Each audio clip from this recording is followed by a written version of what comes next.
May is Behavioral Health and Substance Abuse Month. Who knew? So I couldn't let the month go by without, talking about what wheelchair users can experience. You already know this, but how can we share what we live through every day with others? And, that is something that you might say, oh no, Lisa, I would never talk about that. But sometimes it's important to be honest with those who live with you or who interact with you every day, because they don't know. They don't know our internal struggles with, what we face each day. Just getting up, putting our clothes on, taking a shower, all of that takes so much effort. And it really gets us down sometimes. If you were born that way, well, it's kind of normal for you, but for others who suffered some tragedy in their lives and ended up in a wheelchair, that's a little different. However, if you're born with it, you see people walking around and how easy life might be for them, and the struggles that you take a little bit longer to get things done, and because you're in a wheelchair, because you don't want to fall, because so it's really important to share with others the things that you go through, being left out, or the loss of independence, or having to depend on someone else to do XYZ, struggling with depression and anxiety, or dealing with the stigma or the being ignored. Sometimes you might be with a cousin or a brother or a sister or a friend, and people will talk to your friend, but they won't talk to you. It's like you don't exist. So, yes, I've been through that. And it's important to know that other wheelchair users also go through this. And it's important to share it with other wheelchair users and to know that you are not alone. So these are some things that we can do to improve this. One of them is going to counseling that I've spoken to before.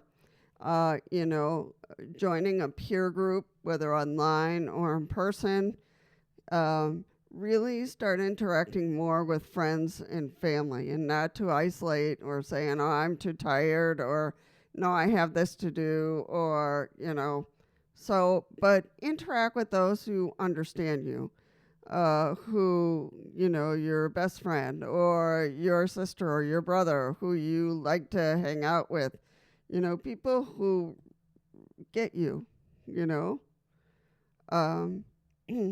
There is telehealth, so you can do therapy online these days, so you don't have to go out and be prepared to go out, or maybe you do want to go out.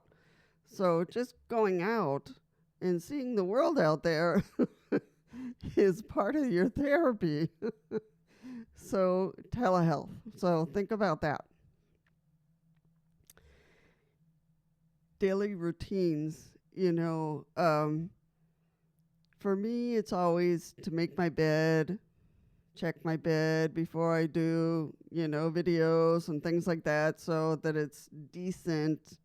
I go outside a little bit, drive around the building or in our courtyard, which we have a very pretty courtyard. Our members here work on the garden, so we have a lot of flowers and a little nice things out there. Then we have a large yard outside at the back of the property, and I should go out there more, but I haven't, which I should. So, and also pick up those hobbies, things that you have fun doing, whether it's drawing or journaling or building something or composing something. I don't know, but to really lean in a little bit to those hobbies, making puzzles, to those things, or putting together a puzzle. Uh, those things can be helpful to distract us from our daily humdrum, per se. Goals, we've talked about goals, setting goals, on what we want to achieve next. Is there something we want to dare ourselves to do? Or just say, I'm going to plan a day where I'm going to go to the movies by myself, or I'm going to invite my sister or brother to, or my best friend to go to the movies and just do something different that is helpful to you to break up, some of that staring the four walls kind of day. So, it's important to look at those goals and how you're doing with those goals. What goals were your last goals, and how much did you were able to achieve? Avoid or don't get trapped in that toxic positivity, like, oh, you're so inspirational, or you look so cute, or people talking to you like you're a child. Just don't get into it. Just know that it's more their problem. It's more about them than it is about you.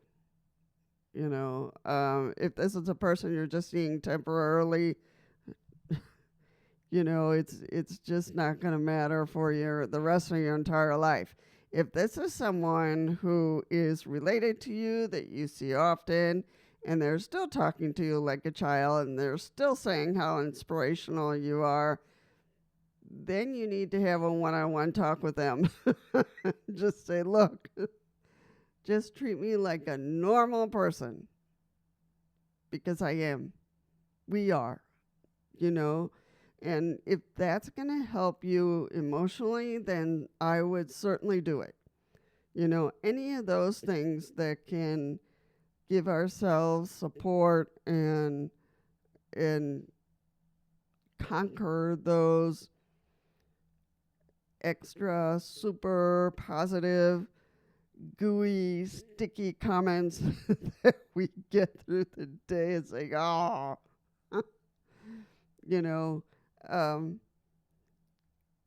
anything that can help your internal self, feel better about your day and in your life, do it. Do it. Something that is positive, obviously, and healthy, with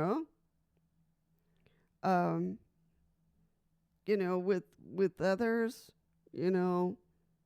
have a gathering. I've talked about, doing a movie night or a pizza night at your place and having friends come over and whatever, and just have a get together, with family, a few friends, and share a little bit about yourself and what you've been doing, and we usually don't. And sometimes we can discover, geez, I'm not doing a whole lot here, and it's important to have adventures and doing new things, because otherwise we can't build those stories, and we need stories. For instance, the other day I had to go and have a test at the hospital. So I usually get these tests done on the first floor, but they sent me up to third floor. It's like, I've never been up to the third floor. Why am I going to the third floor? So they gave me directions on how to get there. I got up there. I got to the wrong department. Then they sent me down the hall. Then I finally got there. We did the test. And then I had no clue on how to get back down to the main door, where I was going to get picked up. Door 6. Where the heck? And how do I get back down to first floor to door 6? So I went all the way down to the building I was in on first floor, and I said, sir, at the, information desk, I said, I need to get to door 6.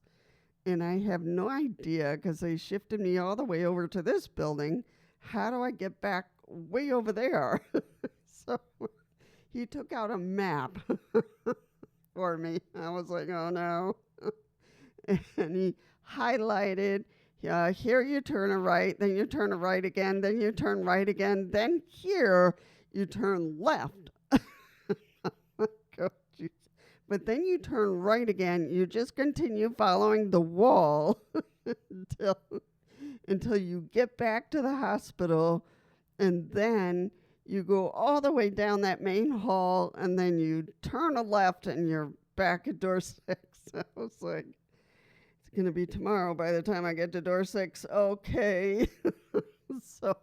But we need those adventures because otherwise we can't share any crazy stories of things that have happened to us.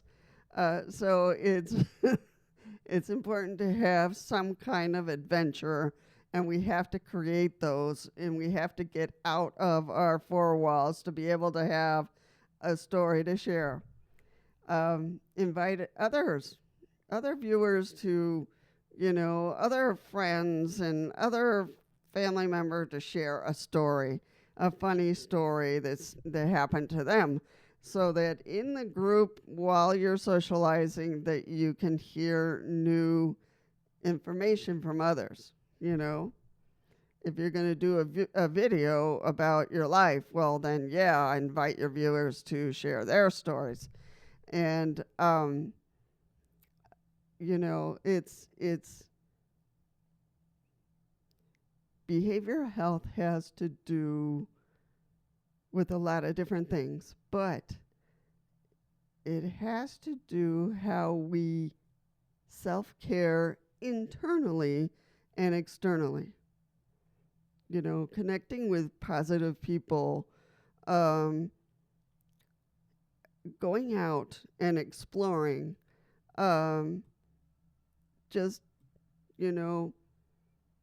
what kind of things do I enjoy, and practicing those. So it's a combination of things that, and it's getting really dark in here. Hold on. So, it's part of our overall health, really. And if we let our behavioral health go in one way or another, we are going to become ill physically and emotionally. So that's really important to know and to realize,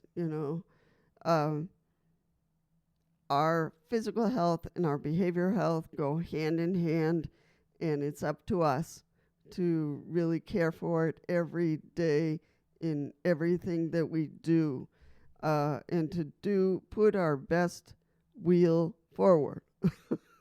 Putting our best wheel forward each day.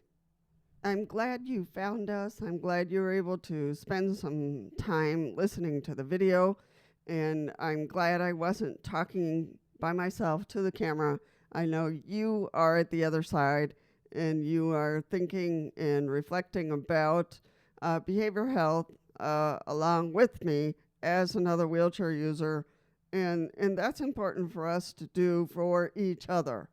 So it's not just me floating around in my own world. So this is important to know that there's other wheelchair users out there that have their struggles and their challenges, and I do too. And what can I do for myself, but what can I do for others, other wheelchair users? And whether it's just a smile in the streets, that's important. The other day, that day when I went to the hospital to get this test done, as the greeter came out from behind the desk, and he was in a wheelchair. He was in a wheelchair. I was like, oh. So we said hello to each other, and then he started asking me, do you know where you're going? And so I said, yes, down the hall, and then I think I turned right, and so then I saw his badge, and I thought, oh, this guy is official. So he was asking me, what department, and so then he gave me some information that would be very helpful. So that was very cool that a person in a wheelchair actually greeted me. so that's those things are important for us to experience. If I hadn't gone to the hospital that day, I probably wouldn't have met this guy. And so those are the details that are really important for each of us. So I want to thank you again for being here. Feel free to give it a like on the video or to subscribe, share the video with someone who might need it. And I hope to see each of you again in the next video.